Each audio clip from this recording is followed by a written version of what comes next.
मथुरा में बकरी अनुसंधान केंद्र बंद करने को लेकर अनशन।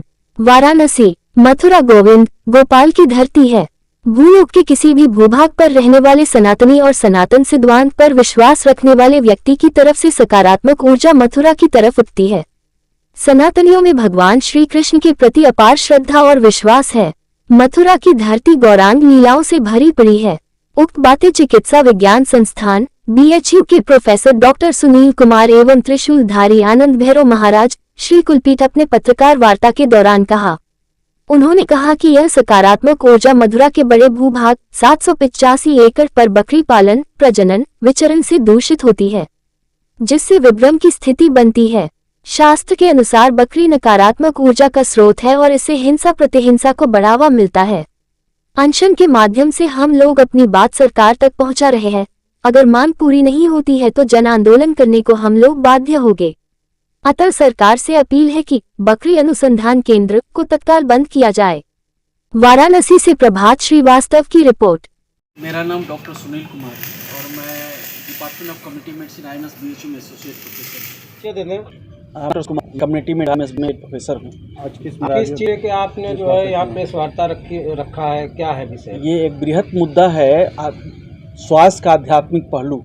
आज का मुद्दा है ये बकरी अनुसंधान केंद्र जो Indian council of agriculture research ICAR के द्वारा चलाया जा रहा है मथुरा में, ये बंद हो।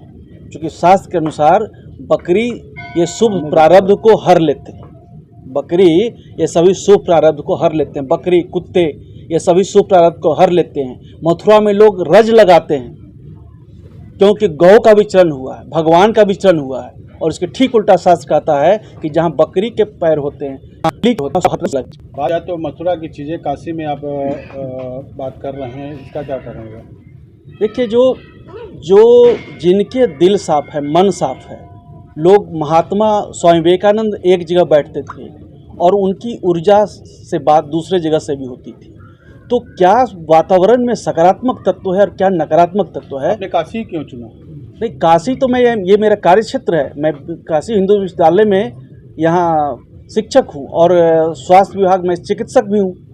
पर चिकित्सा के होने के नाते अभी वातावरण क्या बना है गौ रक्षा का, चारों तरफ गौ की रक्षा हो।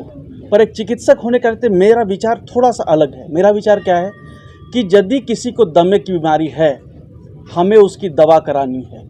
पर यदि जो दमे का कारण है धूल और धुआं कर दिया तो इलाज की आवश्यकता नहीं। भैंस है, बकरी है, भैंसासुर अभी दुर्गा पूजा में होगा, महिषासुर मर्दन। इसको कहा जाता है रक्त बीज। बकरी का वास, बकरे का वास है रक्त बीज में, तो इसकी भी कथा आएगी रक्त बीज के मर्दन की। तो ये सारे यदि धूल धुआं के रूप में जो नकारात्मक तत्व उनका बंद किया जाए तो समाज अपने आप सब स्वस्थ हो जाएगा, सबकी मानसिक स्थिति एक महात्मा की हो जाएगी। डॉक्टर साहब, अगर बात की जाए शब्दों का तो बकरी अनुसंधान केंद्र शब्द तो अनुसंधान को लेकर के, और कोई भी चाहता है कि एक जीव पे अगर अनुसंधान हो रहा है तो क्या आपत्ति है आपको कि आप अनशन पे बैठे हैं? मुख्य बिंदुओं पर चर्चा की जाए। नहीं, बकरी अनुसंधान, बकरी का अंत कहाँ होता है? बकरे का अंत होता है हिंसा में, और हिंसा होगी तो प्रतिहिंसा भी होगी। कली काल का एक प्रधान वास है वो पशुवध में। यदि हिंसा और प्रतिहिंसा का ये दौर कब तक चलता रहेगा? आप गौ का क्या अंत होता है? क्या हिंसा में? हमारे यहाँ गौ को भी जमीन में संस्कार किया जाता है। बकरे का अंत कहाँ अंत होता है? ये मटन की दुकान पे, कसाई की दुकान पे, ये कहते हैं बूचर की दुकान पे, कुरैसी की दुकान पे। क्या सरकार द्वारा भी प्रोत्साहन दिया जा रहा है पशुपालन में, बहुत चीज़ों को दिया जा रहा है, तो जो उद्योग की व्यवस्था वो तो ध्वस्त हो जाएगी। नहीं सकता। कहते हैं कि लाभ होगा, बकरी से बकरा बेच देंगे तुरंत तैयार हो जाएगा, धन लाभ होगा। लेकिन हमारी परंपरा क्या कहती है? परंपरा क्या कहती है कि विप्र रसोईया छीक धन और बेटी के बाढ़, इस पे भी धन न घटे तो करे बड़ों से राण। मतलब ये अगर छीक कहा क्या कहता है, ये चीक कहा गया है बकरी को। इसके धन से वृद्धि नहीं होती है। एक अगर नगद पैसे की आमदनी होती है तो 50 रोग आपके यहाँ आते हैं, आपकी मानसिक विकृत होती है, मुकदमा होता है, झगड़ा है, होता है, झंझट होता है, रोग होता है, बीमारी होती है। मैं उसी पे तो बात करने आया। क्या मांग है? अनशन को डॉक्टर साहब कहाँ तक लेके चलेंगे और क्या कहना चाहते हैं? अनशन देखिए, मैं कार्यरत हूँ, इसलिए सम वर्किंग डेज को मुझे समय नहीं मिल सकता है। मैं प्रत्येक रविवार को अनशन करता रहूँगा जब तक कि ये एक सरकार या तो बंद कर दे और नहीं तो ये जन आंदोलन का रूप ले।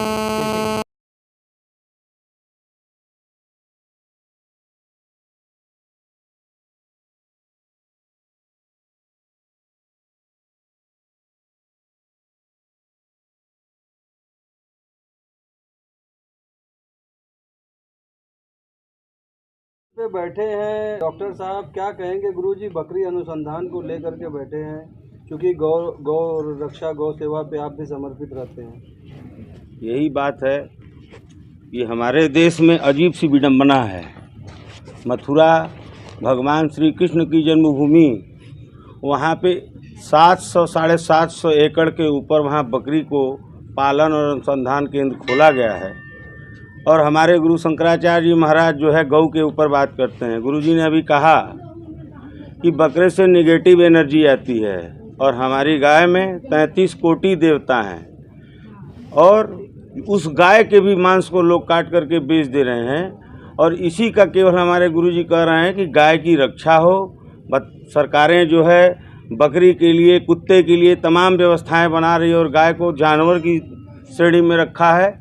हम ये चाहते हैं सरकार से कि जल्द से जल्द गाय को राष्ट्र माता का दर्जा दिया जाए और नहीं तो इसका जो सनातन धर्म के नाम पे लोग जो कहते रहे कांग्रेस की सरकार थी तो पता चला कि पंडित स्वामी करपात्री जी महाराज ने धरना किया तो उनको दिल्ली पे उनके ऊपर गोली चलाई गई। अब यहाँ हो गया कि मोदी जी हमारे प्रधानमंत्री हैं तो उसमें ये हो रहा है कि हम उस समय प्रधानमंत्री नहीं थे तो बोले कि गाय कटेगी तो हमारे सीने में आग लगती है, जलन है। अब उनका जलन अब 30 दिन की हो गई। जिस तरह से धर्म जो कुकर्म चल रहा है, अब एक चिंगारी चल पड़ी है गाय की रक्षा के लिए। डॉक्टर साहब के अनशन को महाराज जी आपका समर्थन है पूरा?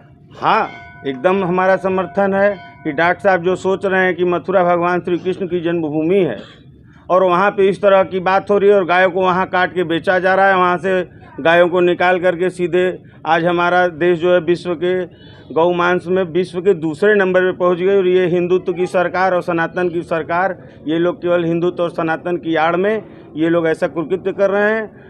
आने वाले समय में ये एक जन आंदोलन बड़ा रूप होगा जिसका उदाहरण आप बिहार में हमारे बिहार की धरती से एक अलग अलग जगह का वो पूरे देश में उसका एक संदेश जाएगा। मानी जाती है तो क्या ये जो अनशन है जन आंदोलन के रूप में खड़ी होगी? हाँ, ये जो बकरी अनुसंधान केंद्र बताइए भगवान श्री कृष्ण की जन्मभूमि और वहाँ बकरी अनुसंधान भी 780 एकड़ में है, तो ये तो बहुत ही निंदनीय है। इसका हम लोग समर्थन करते हैं डॉक्टर साहब का।